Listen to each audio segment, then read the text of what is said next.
Bonjour et bienvenue dans l'édition d'aujourd'hui de T9Nan.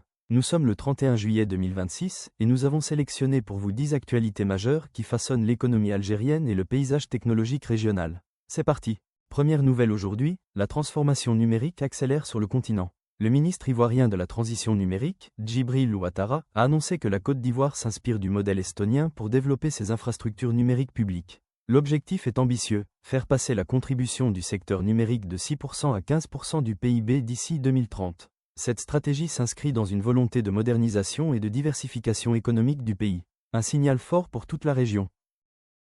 Toujours dans le secteur financier, le paiement mobile continue de dominer les échanges en Afrique centrale. En 2024, pas moins de 3,74 milliards de transactions ont été enregistrées. Face à cette croissance exponentielle, le régulateur de la CEMAC prépare un cadre réglementaire inédit. L'objectif est double, assainir le marché et mieux contrôler le secteur du paiement électronique. Cette initiative vise à remodeler le secteur pour renforcer sa supervision et sa stabilité. Un développement à suivre de près pour les acteurs économiques. En Algérie, l'accès aux données économiques des entreprises fait un bond en avant. Le Centre national du registre du commerce, le CNRC, a mis en place un portail en ligne offrant un accès direct aux informations économiques et juridiques des entreprises algériennes. Ce service couvre plus de 1,5 million d'établissements commerciaux répartis sur l'ensemble du territoire. Cet outil vise à faciliter la consultation des informations légales et économiques pour les acteurs concernés. Une avancée majeure pour la transparence et la facilitation des affaires.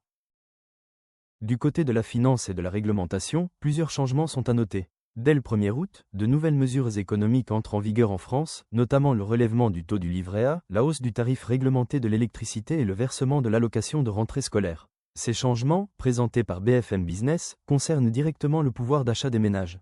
Par ailleurs, en Algérie, la plateforme InvestDZ, qui affirme détenir un agrément de la COSOB, se présente comme la première plateforme de financement participatif du pays. Elle propose des campagnes d'investissement dans divers secteurs, notamment la technologie et le commerce électronique. Cette initiative marque une avancée dans le financement des projets, bien que son statut de pionnière reste à confirmer.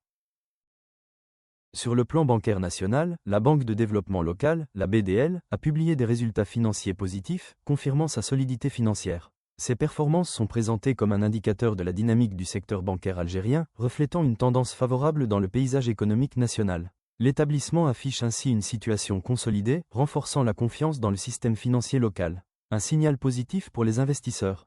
Enfin, dans le domaine juridique, l'Algérie a adopté la loi 25/11 du 24 juillet 2025, marquant un renforcement significatif de son cadre en matière de protection des données personnelles. Ce nouveau texte impose des obligations accrues en matière de transparence, de sécurité et de notification en cas de violation de données. Cette évolution vise à aligner le pays sur les standards internationaux. Pour conclure cette édition, un focus sur la digitalisation de l'administration et les tensions régionales. Le portail officiel des services numériques de l'État algérien met en avant l'accélération de la transformation digitale en élargissant l'offre de démarches administratives en ligne. Les nouveaux services couvrent notamment l'emploi, les impôts, les douanes et le statut d'auto-entrepreneur. Une initiative qui simplifie les procédures et modernise l'administration. À l'international, une enquête de Reuters documente un pont aérien clandestin opéré en partie depuis le Tchad pour approvisionner les forces de soutien rapide au Soudan, relançant les soupçons sur l'implication des Émirats arabes unis. Enfin, face aux violences xénophobes en Afrique du Sud, Pretoria propose un grand dialogue continental sur les migrations pour apaiser les tensions diplomatiques. Merci d'avoir suivi cette édition de T9Nan. Pour ne rien manquer de l'actualité économique algérienne de demain, abonnez-vous à notre newsletter sur t9nan.net. Rendez-vous très vite pour une nouvelle vidéo.